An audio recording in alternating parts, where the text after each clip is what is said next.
여러분들이 사람을 봐도 겉모양만 봐서는 안 돼. 겉모양만 보고 우리 특별히 결혼하려는 정년기에 있는 청춘 남녀들은 겉모양만 보면 안 돼. 겉모양을 보고 속아서 나중에 속이 저런 줄 몰랐다. 그렇게 후회하는 사람이 많아요. 근데 속을 알 수가 없어. 속을 알 수가 없죠. 그죠? 그게 문제야. 겉모양을 보면, 겉모양을, 우리는 너무나도 겉모양을 좋아합니다. 그래서 주님께서, 우리에게 경고로 하시는 말씀이, 너희가, 이 모든 것을 보지 못하느냐. 예수님이 오늘 마태복음에서는 그냥 제자들이 성전 건물을 가리켜 보인다 이렇게 하지만 누가복음에서는 예수님과 제자들이 함께 나오면서 아마 예루살렘 언덕쯤에 올라갔을 것입니다. 언덕쯤에 올라가서 딱 돌아보니까 제자들이 예루살렘 성전을 보니까 너무나도 화려하고 찬란하고 빛이 납니다. 그래서 예수님 이 성전이 얼마나 멋있습니까? 그런 뜻이죠. 얼마나 멋있습니까? 예수님께서 메시아라면 이 성전 가운데에 계셔서 온 세상을 다스리옵소서. 그런 뜻도 포함되어 있을 것입니다. 예수님 얼마나 멋진 성전입니까? 예수님이 메시아가 다스릴 만한 그런 멋있는 성전입니다. 멋있는 페레스 궁전입니다. 그런 뜻이죠.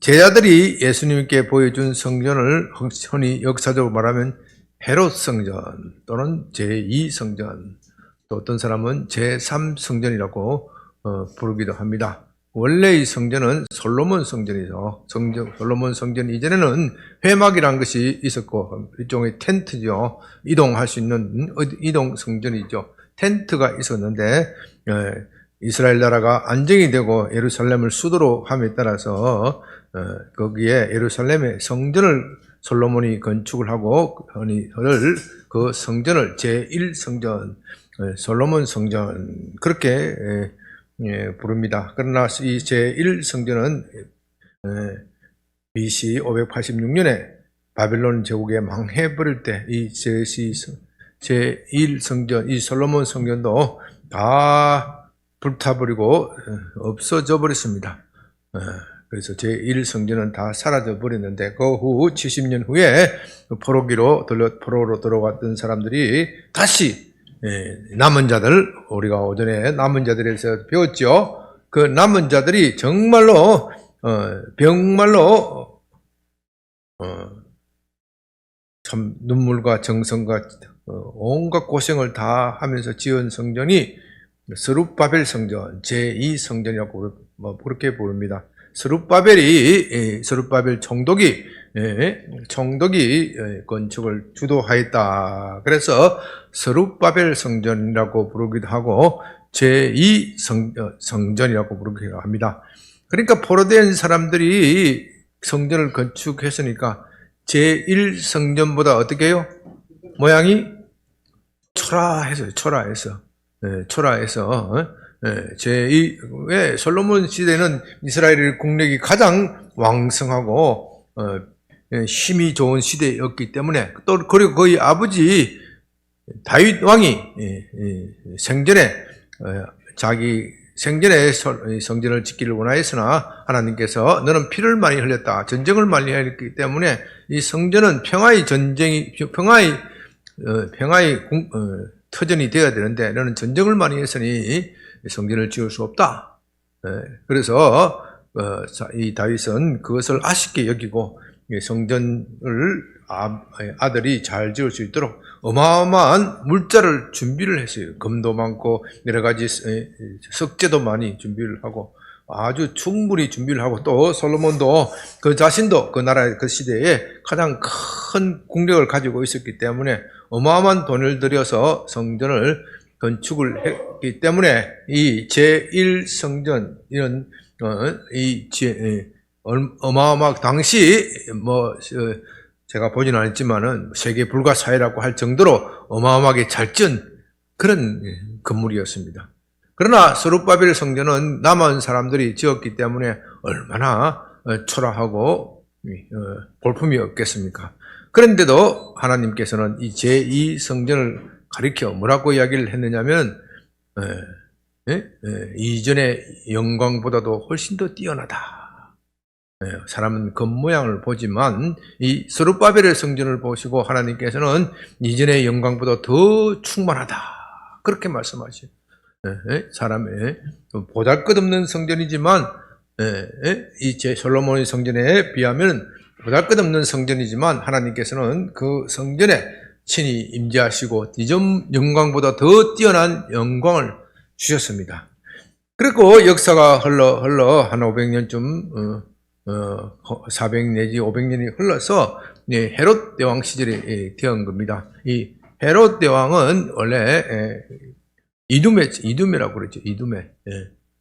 그의 가문은 이두메 출신입니다. 이두메는 이 성경에는 신약 성경에만 나오고 구약 성경에는 나오질 않지요. 그 이두메는 옛날에 구약 성경 에돔 사람들이 살던 그 지역입니다. 그렇다고 해서 에돔 족속은 아니다.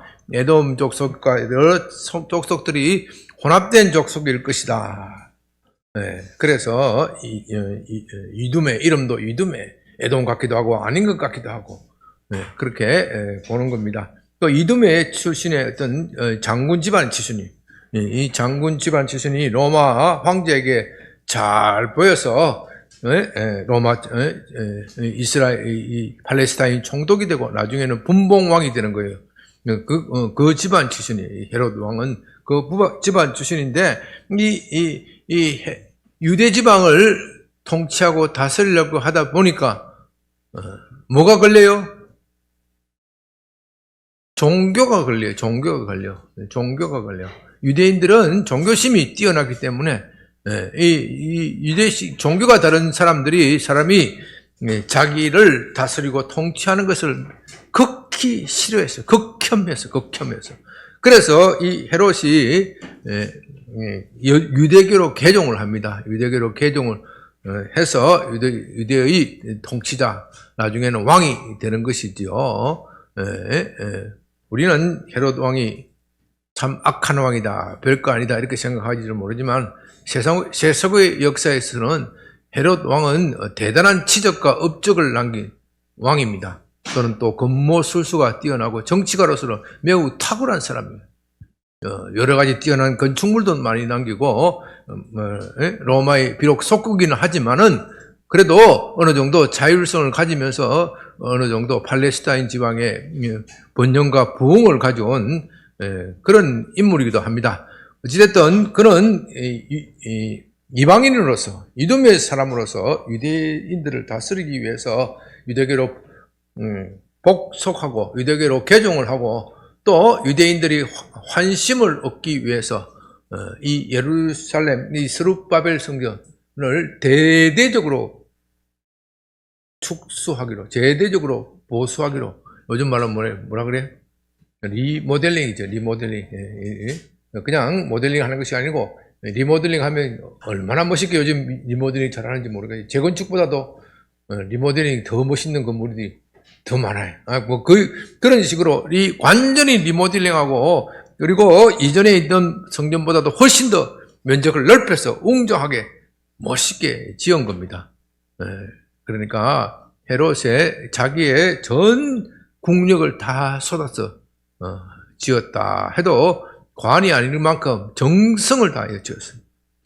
몇 년 동안 지었느냐? BC 20년에 시작해서 AD 64년에 완성됐어요. 몇 년? 84년, 80여 년에 걸쳐서 완성이 된 거예요. 그러니까 이 제자들이 헤롯 성전을 보여주었을 때 아직도 그 성전을 계속 건축하고 있는 거예요. 얼마나 아름답게 지었는지, 지난번에도 말씀드렸지만은 이 돌과 돌 사이에 금을 입혀가지고, 금을 탁 넣어가지고, 멀리서 보면은 햇빛에 비쳐서 반짝반짝 빛나는 화려한, 얼마나 멋있는 건축물이었는지 말하자면은 이 사람들은 이 헤롯을 싫어했지만은 헤롯이 지은 이 건축물 이 헤롯 성결 때문에 이 요즘 흔히 하는 말로 미워할래도 미워할 수 없는 인물이 되어버렸어. 네? 미워할래도 미워할 수 없는 인물. 헤롯 저거는 참 어떻게 감히 이듬의 사람이 우리를 다스린다는 말인가. 그런데 정치를 너무 잘해. 미워할래도 미워할 수 없어. 그러니까 그 당시에 온 유대 사람들, 유대인들의 자부심이었어요. 당시에 유대인들은요, 지금도 마찬가지지만은 이 유대 본토에 사는 사람보다 전 로마에 흩어져 사는 유대인들이 훨씬 더 많았고, 그들이 아주 강력한 힘을 가지고 있었고 부를 가지고 있었습니다. 심지어 로마 제국에서 로마인 다음에 힘이 센 민족이 유대인. 인구도 많고 경제력도 있고 정치력도 대단하고 그렇게 한 사람들이기 때문에, 그런 사람들이 지어낸 성전이기 때문에 너무나도 아름다웠습니다. 그래서 제 아들이 이 성전에 대해서 자부심을 가지면서 주님 보십시오, 이 성전이 얼마나 아름답습니까? 그러나 주님께서는 이 성전을 제자들이 그 말에 참 안타까워하시면서 이렇게 말씀하십니다. 너희가 이 모든 것을 보지 못하느냐? 내가 진실로 너희에게 이르노니 돌 하나도 돌 위에 남기지 않고 다 무려 떨어지리라. 얼마나 안타까운 이야기입니까? 헤롯 성전이 언제 완성되었다고 그랬죠? AD 64년. 불과 그 후로부터 6년 후에 헤롯 성전이 무너져 버렸어. 돌 위에 돌 하나도 남기지 않고. 돌 위에 돌 하나도 남기지 않고. 그러니까 예수님이 이 말씀을 하실 때는, 예수님이 태어나신 연도와 이렇게 계산하면 한 30여 년 전이에요. 예수님은 30여 년 후에 AD 70년에 얼마나 안타까운 일입니까? 80여 년 동안 온갖 국력을 다하여 정성을 다하여 온 팔레스타인에 사는 유대인뿐만 아니라 전 세계 유대인들이 얼마나 어마어마한 헌금을 하였겠습니까? 그 성전을 짓느라고요. 요즘 말로 하면요, 지금 예루살렘에 유대인들이 새로운 성전, 제3성전을 짓는다 그러잖아요. 만일에 그 시작되면은 난리가 나겠죠? 누가 난리를 칩니까? 유대인도 난리치고 또 누가 난리쳐요? 옆에 있는 누구도, 아랍도 거기에 왜? 그 성전에 지금 뭐가 있어요? 모스크가 있기 때문에 모스크를 헐어버리고 제3성전을 짓는다. 그렇게 생각해 보십시오. 그건 정치적으로 여러 가지 어려운 일도 많이 있고 하지만 어쨌든 간에 이스라엘이 국력이 세지고 미국이 꼼짝 못하게 해서 제3성전을 시작이 됐다. 그러면 전 세계 유대인들이 어떻게 하겠어요? 어마어마한 재물을 가지고 올 거 아니겠습니까? 그거 생각하면 돼요. 얼마나 화려하게 잘 지었는지. 그러나 주님께서는 예언하신 대로 AD 70년에 로마 장군 티투스가 와서 이 유대인들이 반란을 진압하면서 이 유대인들이 하는 꼬라지가 미우니까 유대인들이 자존심과 같은 이 성전을 헐어버린 거예요. 성전을 헐어버리고 돌 위에 돌 하나로 남기지 않았다. 전생에 하면 로마 군인들이 그 돌과 돌 사이에 뭐가 있었다 그랬죠? 금을 빼먹기 위해서 돌 위에 돌 하나도 남기지 않았다. 놀라운 예언이죠. 이런 말을 들은 제 아들이 예수님께 청이 와서 묻습니다. 정말 심각한 이야기죠. 조금 전과는 완전히 분위기가 달라져 버렸습니다. 이 아름다운 성전이 무너진다고 하니까 얼마나 심각한 이야기입니까? 우리에게 일어서서 어느 때 이런 일이 있겠사오며 또 주의 임하심과 세상 끝에는 무슨 징조가 있겠습니까? 이런 아름다운 성전을 지었으면 적어도 1000년은 가야죠. 그 역사가 1000년을 가야 되는데 어떻게 6년밖에 되지 않아서 다 무너진다는 말입니까? 어느 때에 이런 일이 있겠습니까? 제 아들이 이제서야 정신이 번쩍 들은 거지. 번쩍 들은 거예요. 세상 끝에는 무슨 징조가 있겠습니까? 그래서 우리가 다음 주부터 계속해서 세상 끝에 있는 징조를 위하여 살펴볼 것인데, 그 첫째의 징조로서 주님이 말씀하십니다. 무엇을 하지 말라고요? 4절에 너희가 사람의 미혹을 받지 않도록 주의하라. 그렇다면 세상 끝에는 무슨 일이 있다고요? 미혹하는 것들이 많다. 사람의 미혹, 사람의 교훈. 이 사람의 미혹, 사람의 교훈에는 뒤에는 배후에는 사탄이 있는 거예요. 사탄이 직접적으로 사람에게 말하는 것이 아니라 사탄이 사람에게 충동질하여 문화와 제도나 이런 것들에 충동질하여 사탄이 자신의 제국을 만들고, 그래서 이 사람의 미혹을 받지 않도록 주의하라. 사람의 가르침, 이 세상의 미혹에 주의하라. 다시 말해서 껍데기에 주의하라. 이 뜻이 껍데기, 겉만, 돼지 껍데기를 말하는 거 아니에요. 돼지 껍데기 먹어도 상관없어요.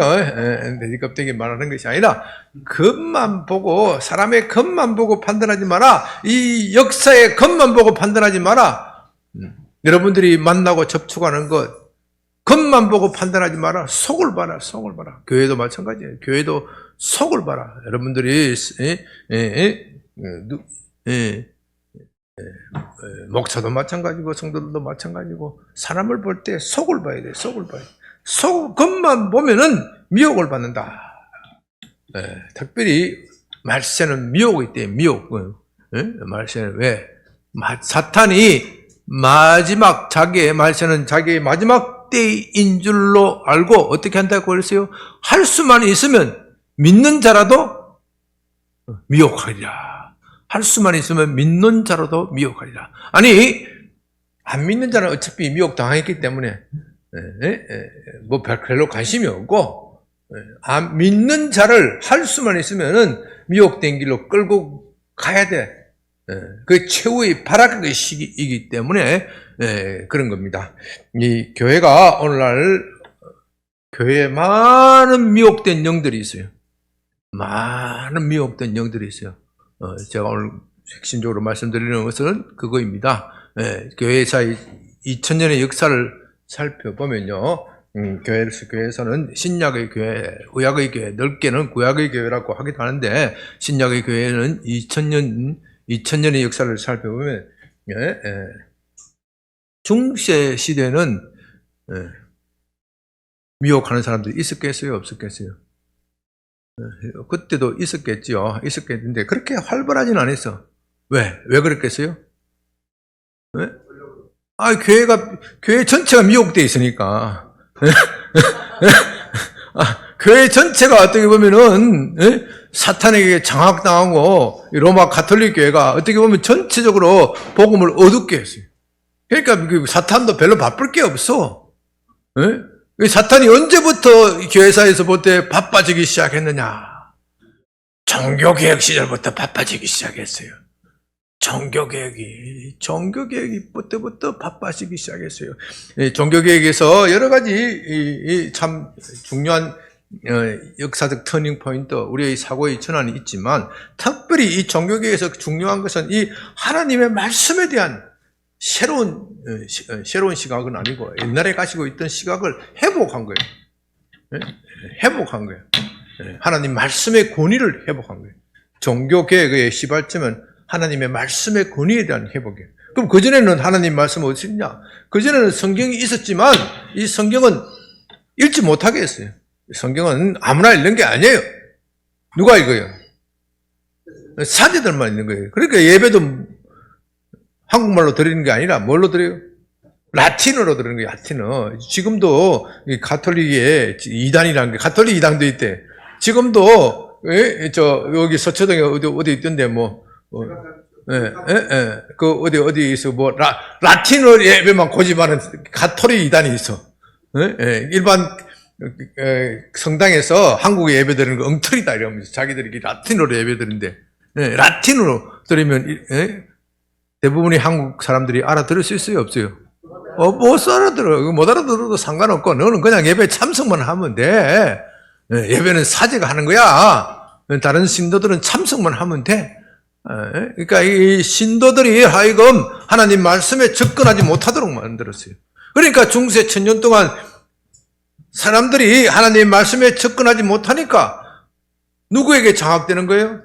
사탄 귀신에게 장악되는 거예요. 하나님 말씀을 듣지 못하니까. 그러니까 사탄도 별로 일할 필요가 별로 없는 거예요. 어차피 내 밥이니까. 네, 사탄이 왕초 노릇을 한 거예요. 그런데 거기서 그 상황 속에서 마르틴 루터 그리고 켈빈 선생님이 하나님의 말씀을 들고 와서 로마 가톨릭 교회는 하나님의 말씀보다도 교회의 전통 그리고 이 말씀을 해석하는 교황의 권위를 더 앞세워 버렸어요. 그래서 말씀이 빛이 바래져 버린 거예요. 이것을 회복한 것이 종교개혁이에요. 종교개혁이 일어나니까 난리가 난 거예요. 사탄도 난리가 난 거예요. 정신이 번쩍 들은 거예요. 사탄이 자다가 깨버렸어요. 졸다가 깼어. 신자들이 졸다가 깨야 되는데 사탄이 졸다가 번쩍 깨가지고 이야, 사람들이 말씀에 직접 접촉하니까 사람들이 뒤집어지는 거야. 사람들이 변화되고 말이지, 정말로 진리의 빛을 받아서 삶이 변화되고 미몽에서 깨어나고 서로 존중하고 나라가 개혁이 일어나고. 여러분, 이 종교개혁을 보면요, 종교개혁에서 이 종교개혁에 성공한 나라들이 얼마나 좋은 나라 되고 부강하고 발전한 나라가 되는 겁니까? 대표적인 것이 켈빈이 주도한 스위스 제네바이지 않습니까? 제네바, 영국, 또 그리고 대륙을 건너서 어디요? 미국. 그러니까 제네바, 원래 따지면 네덜란드, 스코틀랜드, 영국, 이런 나라들이 세계 최고 강국이 되는 거 아닙니까? 복음으로 사람들이 계몽되고 눈이 번쩍 뜨어지니까, 하나님 말씀에 의해서 눈이 번쩍 뜨어지니까 진리가 뭔지 아니까, 영적인 진리가 무엇인지 아니까, 물질 세계의 질서도 바로 점점 잡혀가니까 그 나라와 그 사회와 그 가정이 점점 잘 되고 부강하게 되어 있는 겁니다. 그래서 하나님 말씀이 지배하는 나라가 잘 되게 되어 있어요. 어리석은 자는 그 마음에 이르기를 하나님이 없다 한도다. 하나님의 말씀이 없다, 하나님이 없다 한 나라는 못 되게 되어 있어. 그 대표적인 것이 공산주의 나라예요. 잘 되는 것 같지만 못 되는 거예요. 잘 되는 것 같지만은. 하나님 말씀이 없으면 그 사이에 누가 왕이 되는 겁니까? 사탄을 대리한 그 지배자, 통치자, 독재자가 왕이 되는 거예요. 독재자가 얼마나 똑똑하고 얼마나 똑똑하겠어요? 지난해나 인간인데 참 진리의 근원이 되신 하나님이 다스리고 통치하는 나라가 돼야 제대로 된 나라가 되는 겁니다. 그러니까 이 사탄이 얼마나 바빠졌는지요. 얼마나 바빠졌는지요. 그래서 사탄이 그 다음부터는 사람들로 하여금 하나님의 말씀에 접근하지 못하도록 꾀를 쓰는 거예요. 꾀를 쓰는 거예요. 역사적으로 보면요, 종교개혁 시절에는 어떻게 보면은 신앙의 지성이 눈을 뜨는 시대다. 그렇게 이야기할 수 있어요. 그전에는 신앙의 지성이 어두워졌어요. 신앙의 진리의 빛이 어두워졌는데, 이제 하나님께서 신앙의 지성을 다시, 신앙의 참 지식이 이 땅에 도달하도록 했단 말입니다. 그러니까 사탄이 이제, 이 진리의 말씀이 드러나니까 사탄의 관심은 종전에 있는 가톨릭 국가가 아니고 어디 있겠어요? 개신교 국가를 무너뜨리려고 하는 거예요. 개신교회를 무너뜨리려고 하는 거예요. 무너뜨리려고 하다 보니까 이 사람들이 진리의 눈이 밝아져 있단 말입니다. 그러니까 살짝이 뭐라고 이야기를 하느냐 하면은, 그래, 진리를 추구하는 것은 참 좋은 것이야. 정말 진리를 붙들고 붙잡아야 되지. 그런데 과연 성경이 진리일까? 성경이 진리라는 것을 뭘로 보증하지? 성경이 진리라는 것을 뭘로 보증하지? 성경이 진리라는 것을 누가 인정합니까? 네? 성령이 인정한다는 것을 우리가 어떻게 그것을 압니까? 결국 성경이 진리라고 인정하는 것은 내 이성이야. 무슨 말씀인지 알겠죠? 성경이 하나님 말씀이다 하는 것을 판단하고 아는 것도 결국은 내가 하는 거야, 내가. 그러면 결국은 내 이성이 절대적인 기준이 되는 거예요, 그다음부터는. 내 이성이 절대적인 기준이 돼요. 야, 이거 얼마나 멋있잖아요.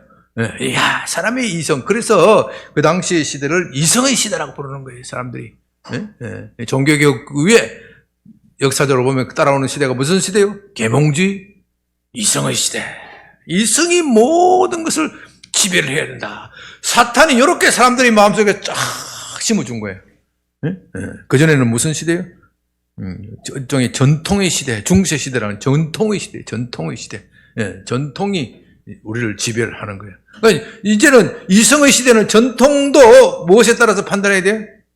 이성에 따라서 판단해야 된다. 이게 하나님의 말씀인지 아닌지를 뭘로 알고 있다? 판단한다?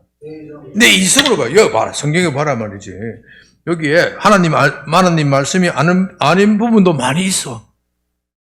이성으로 보면요. 아브라함이 좀 그렇고, 아브라함은 어쩔 수 없이 그렇다고 하더라도, 야곱이 아내를 몇이나 두었어요? 네? 4명. 4명이나 둔 거죠. 옳은 거예요? 틀린 거예요? 옳은 거에 틀린 거예요? 옳은 거에 틀린 거예요? 네? 남자들이 말이 없네? 확실히 기가 눌렸네.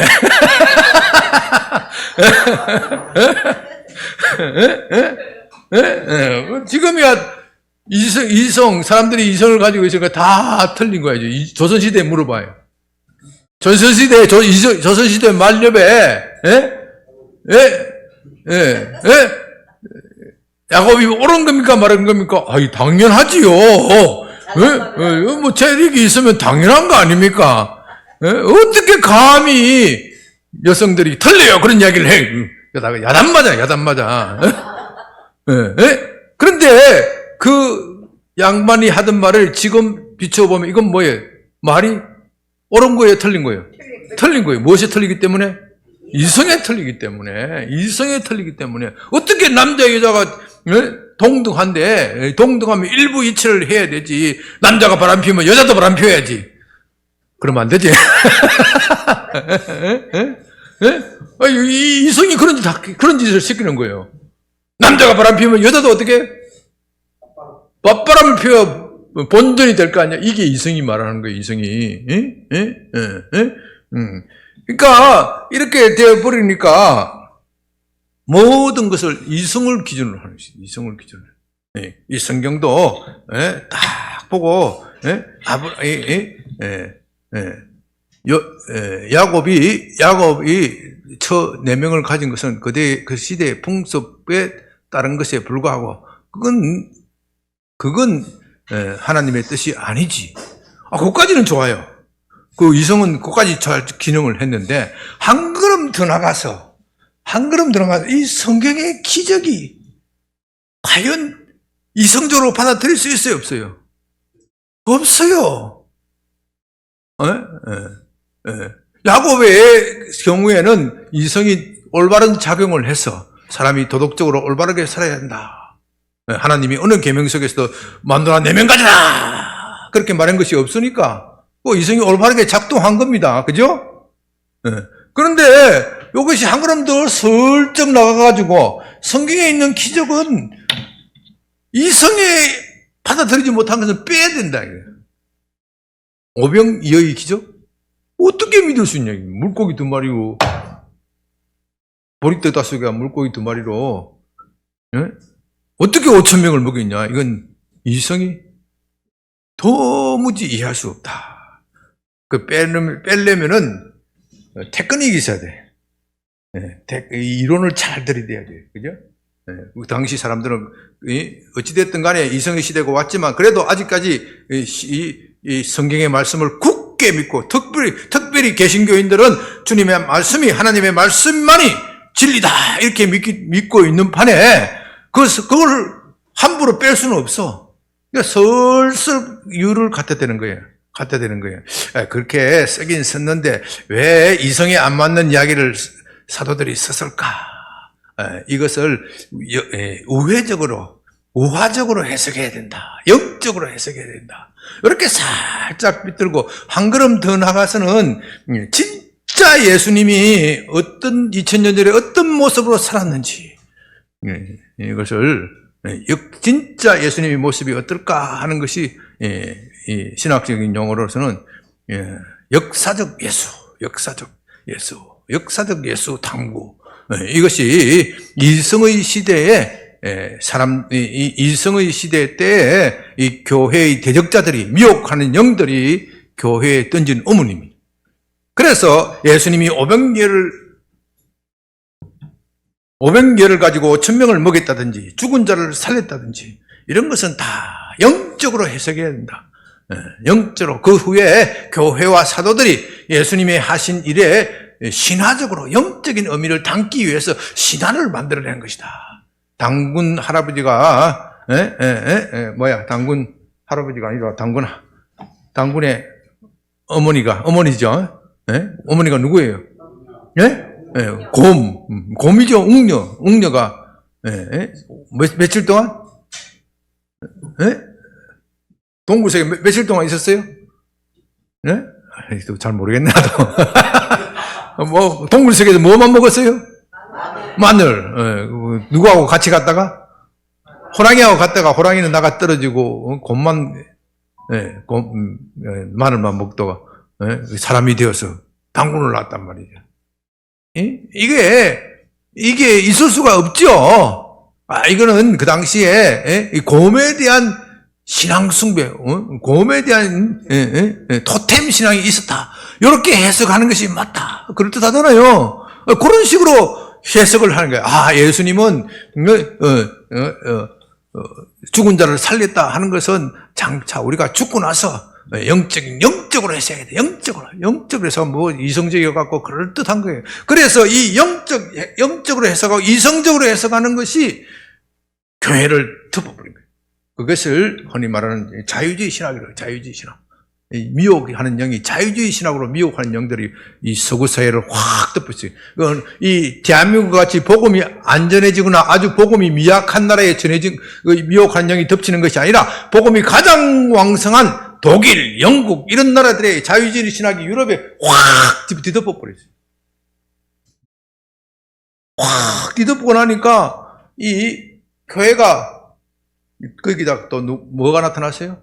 역사적으로 다윈이즘, 물질주의자들이 확 세상을 뒤덮어버린 거예요. 교회가 기가 팍 죽었어. 교회가 기가 팍 죽었는데, 교회는 그래도 기가 죽어도 방법이 있어. 뭐가 있어요? 교회는 하나님 있잖아. 아무리 절망적인 상황도 하나님이 있잖아. 내가 좀 재밌게 하려고 지금 이야기하는 거예요. 교회사를.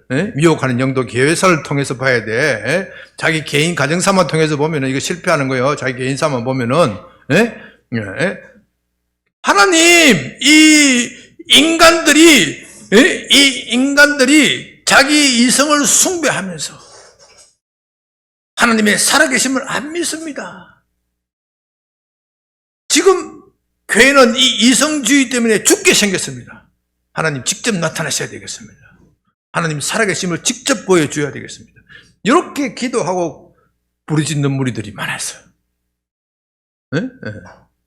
그런데 하나님이 놀랍게도 기적과 같이 그 기도에 응답하셔서 직접 나타남을 보여주셨어요. 그래서 1906년대에 로슬랜드 아주사라는 곳에 오순절 교회의 효시가 되는 거죠.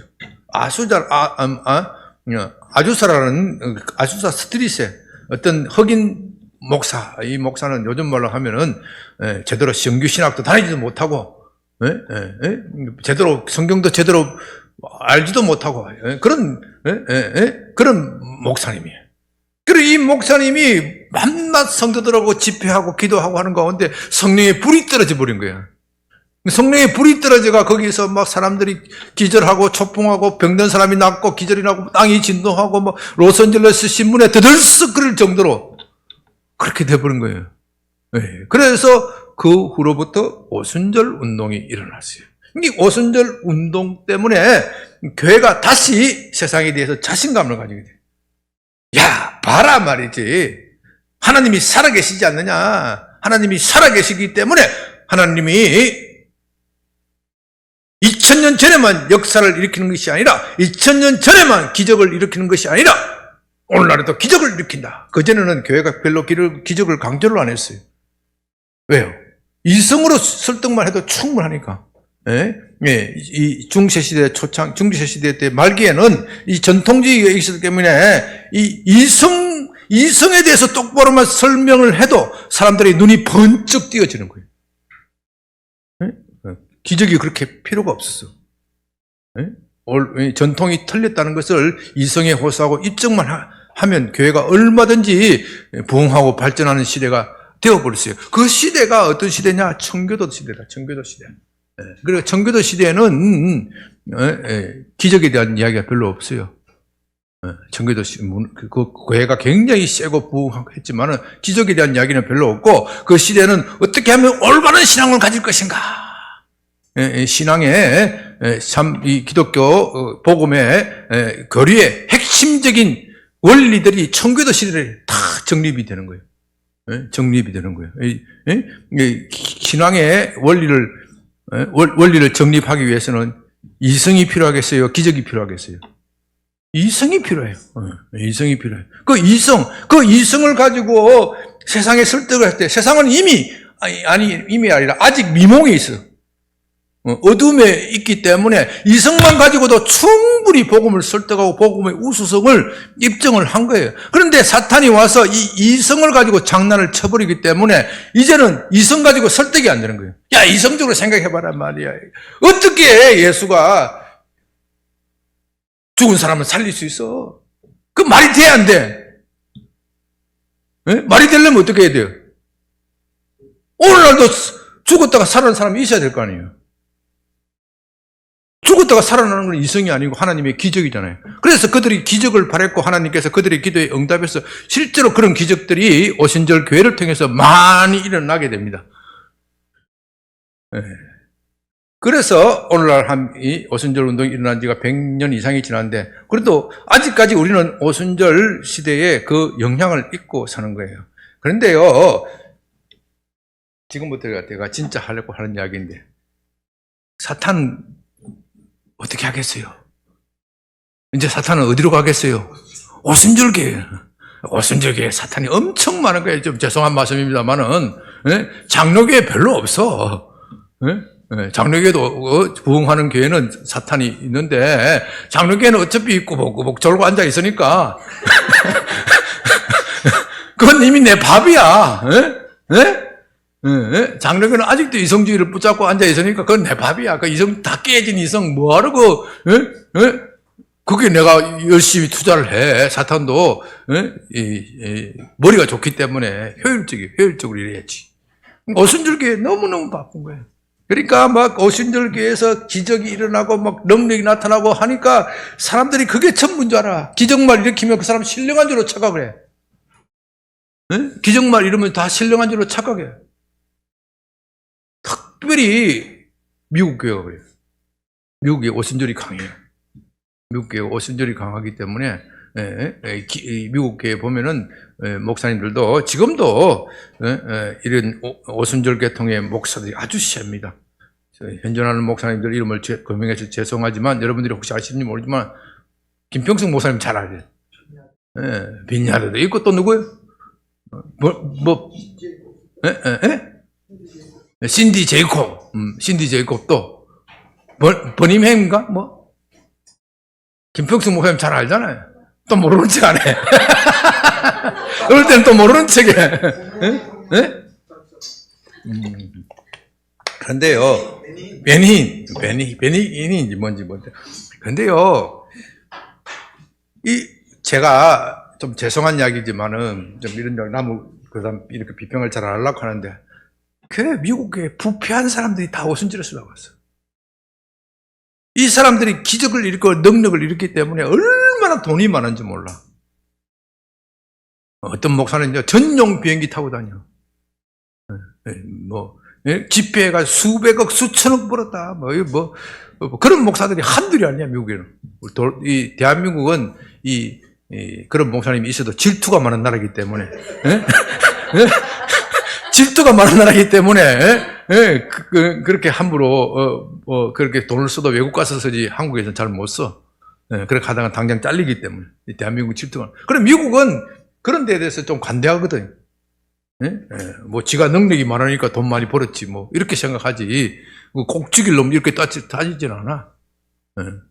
능력이 많은 목사가 돈 많이 벌고, 뭐, 비행기, 좋은 비행기 타고 다니고, 좋은 저택을 가지고, 뭐, 그럴 수도 있지. 그런 분위기가 있어요. 물론 뭐, 미국에 다 그런 것 따는 건 아니고, 우리보다는 좀 관대해.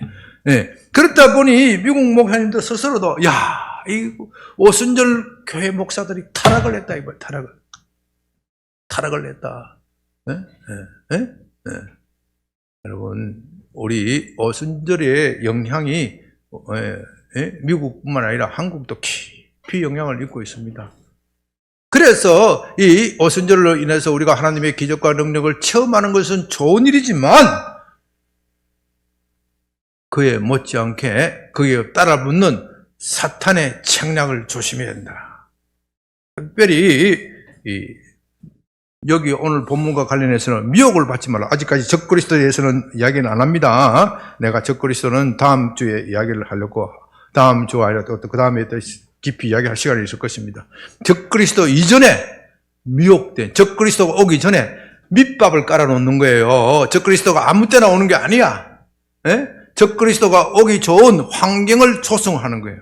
밑밥을 깔아놓는 게 그것이 미혹이에요. 오늘날 미혹된 사람들이 너무나도 많습니다. 특별히 한국에는 돈에 미혹된 사람들이 너무 많아. 돈에 미혹된 사람. 한국교회 교인들은 돈에 미혹된 사람들이 많아요. 김재인 전도사, 강도사님이 지난번에 그렇게 이야기했죠. 뭐 우리나라 출산율이 제일 세계 꼴찌인 이유가 뭐라고? 맞아요? 어느 외국의 보고서에 의하면 한국 사람들이 돈을 너무 좋아해서 그렇다. 맞아요? 그 보고서 좀 찾아줘 봐요. 그 보고서 내가 갖고 이야기한다는 걸 갖고 만나면 잊어버리네. 나 그 보고서를 꼭 보고 싶어요. 한국 사람들이 왜 출산율이 이렇게 적으냐? 돈을 좋아하기 때문에 그런 거예요. 여러분, 북한 사람이 돈을 좋아할까요? 남한 사람이 돈을 좋아할까요? 남한 사람이 잘 안 해. 남한 사람이 돈을 더 좋아해. 어디도 신문에 보니까 북한에 탈북한 그 병사, 똑똑 병사에 똑똑 노크 탈북 있잖아요. 노크 탈북이 노크로 북한에서 탈북을 했는데 아무도 자기를 안 반겨주더래. 그래서 초소에 가서 똑똑똑똑 두드려 가지고 나 왔다. 그 노크 탈북자가 있어요. 이 사람이 한국에 산 지가 12여 년이 돼서 한국에 못 살겠대. 자살을 몇 번 시도했대. 왜? 자기는 북한에서 자살해 본 적은 없대. 한국 사람들이 돈을 너무 좋아해가 내 돈 다 뺏어갔다 이게. 나 빈털들이 됐다 이게. 정착금 빈털들이 되고 뭐 어디 가서 강연하고 돈 벌어 오면 그거 다 뺏어 먹는데. 돈을 너무 좋아해가지고 이 돈에 미혹된 사람들 너무 많은 거예요. 이거는 뭐 우리 평신도들만 그런 게 아니고 참 유감스럽게도 죄송스럽게도 목사와 장로 다 돈에 미혹되어 있어요. 제가 지난주에도 뭐 한번 이야기했는지 모르겠지만은 언젠가 이야기를 했을 것 같은데 왜 자기 자녀들을 주일날 교회 안 보내고 학원 보냅니까? 좋은 학교 가면은, 좋은 대학에 가면은, 성공해서 뭘 많이 벌어요? 돈이지요. 주일날 교회 열심히 보내서 성공하고 돈 많이 번다 하면은, 어디 보내겠어요? 학원 절대 가지 마라 할 거야. 다 이게 미혹됐다는 거예요, 미혹. 오순절 교회에서 하나님의 직접 인재를 체험하고 하나님의 복을 가지고 오는 건 좋지만 그 복에는 독이 달려 있어. 우리가 지상에서 받는 복에는 독이 있어, 거기 독이 있어. 그래서 주님께서 복을 주실 때는 뭐와 함께 준다고요? 고난과 함께 주시는 거예요. 그 고난이 해독제야, 해독제. 여러분, 고난이 해독제예요. 그리스도인들에게서 고난은 해독제야. 복을 받으면은, 우리가 신앙생활에 더욱 깊이 전진하는 것이 아니라, 어떻게 생각하느냐. 하나님, 내가 가난한데, 참, 11조 참 낼 형편도 안 되고, 답답한데, 11조 한 100만 원만 내게 해주시면, 10에 2조를 드리고요. 1000만 원만, 11조 1000만 원 내게 하면 10에 3조를 드리겠습니다. 네? 1000만 원 내면은 하루에 한 달 수입이 얼마라는 거예요? 네? 어기면 뭐 7천만 원 내고도, 3천만 원 내고도 7천만 원 남으니까 훨씬 이익이잖아요. 실제로 그렇게 하는 사람이 있어.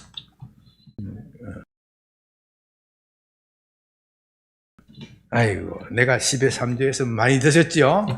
나머지는 제 겁니다. 내가 알아서 할 테니까 신경 쓰지 마시라고. 그러니까 그렇게 11조 10만 원도 안 될 때는 내 생명도 다 바치고 내 모든 것을 다 가지고 왔었어 하다가 10에 3조를 1000만 원, 한 달에 1000만 원 벌어가 한 달에 1억을 벌어서 10에 3조 3천만 원 내고 7천만 원 가지고 있으면은 한 달에 7천만 원 벌면 대한민국에서 상위 뭐 0.1% 들지 않겠어요? 그 7천만 원 한 달에 쓰기도 우리 같은 사람 둘에도 한 달 만에 못 쓸 거야. 얼마나 7천만 원이 큰 돈이에요. 그것 가지고 쓰느라 정신없이 바쁘고, 나 10에 3조 냈으니까 이 양변교에서 제일 신앙이 좋은 사람이야. 나한테 날 갈지를 마라. 목사님도 좀 나를 예를 시켜줘야 되지. 뭐 3부 예배까지 드려. 그냥 뭐 1부 예배 9시에 얼른 나왔다 가면 되지. 뭐 내가 10에 3조 드리지 않겠습니까? 그렇게 자랑하는 거야. 그럼 그게 자기 신앙에 유익이 있습니까? 없습니까? 없어요. 없는데 이 멍청한 목사는요, 10에 3조 낸 교인이 이쁘다니까. 이게 목사가 미혹되고 성도가 미혹됐다는 거예요. 아시겠어요? 이게 우리가 미혹되어 있는 상태예요. 이 미혹에서 벗어나야 돼. 이 미혹에서 벗어나야 돼. 그래서 주님께서 너희가 사람의 미혹을 받지 않도록 주의하라. 제일 첫째로 말세의 징조는 미혹하는 자들이 많다.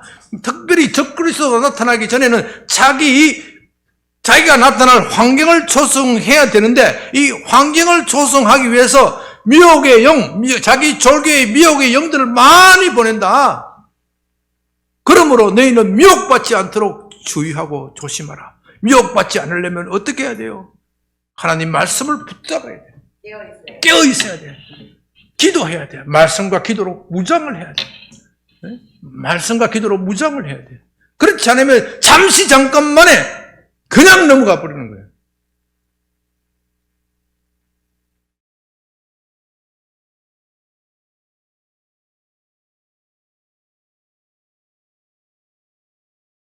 우리는 말세를 살고 있습니다. 오늘 오순절 교단을 좀 비난해서 참 미안하긴 하지만 저도 오순절 교단을 사랑하고 거기에 많이 은혜를 입고 복을 많이 입었습니다. 그러나 그에 못지않게 지난날을 반성을 해보니까 그에 따른 복을 많이 받은 만큼 해악도 많았습니다. 특별히 영적으로는요, 이 연의 은사와 이거 한마디만 하고 마치갑니다. 연의 은사와 관련해서 많은 해악이 있었습니다. 연의 은사가 필요가 없다는 것이 아니고 지금도 연의 은사가 없다는 것도 아닌데, 이 연의 은사는 다시 나중에 길게 이야기할 시간이 있을 겁니다. 이 연의 은사 때문에 이 한국 교회와 세계 교회가 망친 일이 한두 번이 아니야. 1980년대에 전두환 씨가 정권 언제입니까? 80년대죠? 정권 잡을 때, 그때도 막 예언의 연서가 막 팡팡팡 쏟아져서 북한이 쳐들어온다고 뭐 난리가 나고, 뭐, 공신지 뭔지 아는 사람이 신문에 대문짝만하게 예언받았다고 해서 다 틀려. 그거 맞은 적이 없어. 그런데 우리 교인들은요, 그 예언의 은사가 있는 사람이 누가 있다 그러면 열심히 찾아다녀. 뭐 그 사람 비난할 건 아니고 나도 그랬어 한때. 나도 그랬어요. 저도 예언의 은사가 있을 때가 있었고 또 그것을 너무 좋아할 때가 있었어요. 근데 그게 아니야. 나중에 보니까 그거는 어디까지나 일시적인 거야. 그래서 고린도전서 13장에 방언도 패하고 예언도 패한다고 그랬어요. 방언도 패하고 예언도 패하고 이건 일시적인 거예요. 일시적인 거. 근데 일시적인 것에 붙들려 있는 오순절 교인들이 너무나도 많은 거예요. 그래서 지금도 오순절 목사님들이 또 성도님 거기에 침취한 사람들이 신목사는 성령 안 받았어. 성령 세례 안 받았어. 신목사는 성령 세례를 받아야 목회를 잘할 거야. 나한테 그렇게 이야기하는 사람이 많다니까요. 그래서 내가 방언을 못해서 아는 줄 아세요? 그런 소리 하지 말라고. 내가 당신네들보다 성령의 체험을 더 많이 했으면 더 많이 했지. 그런 게 아니라고. 여러분, 우리의 일상생활에 이렇게 될까 저렇게 될까 그거 다 하나님이 가르쳐 주면은 믿음이 뭔 필요 있어요? 그렇죠? 믿음이 뭔 필요 있어요? 우리의 앞날이 불확실하기 때문에 믿음이 필요한 거 아닙니까? 베드로가 땅에 물 위에 딱 떨어질 때 물 위에 빠질까 말까 불확실하지. 불확실하기 때문에 무엇을 행사해요? 믿음을 행사하는 거예요. 거기에 돌멩이처럼 딱딱하게 있다. 그렇게 예정되어 있는 걸 딱 알면은 뭐하러 불안해요? 그러므로 하나님께서 우리의 믿음을 행사하여 걷도록 하신 이유는 우리의 삶에 앞날에 불확실하도록 하시면서 앞날을 확실히 보여주지 않으신 이유는 오직 주님만 믿고 살라는 거예요. 응? 주님만 믿고 살라는 거예요. 그러나 우리의 탐욕적인 이성은 꼭 알아야 되겠어. 꼭 알아야 신령하다. 꼭 아는 사람을 만나야 돼. 그래서 이리 흔들리고 저리 흔들리고 예언 잘한다는 사람을 찾아가서 패가 망신하는 사람이 한두 사람이 아니란 말이에요.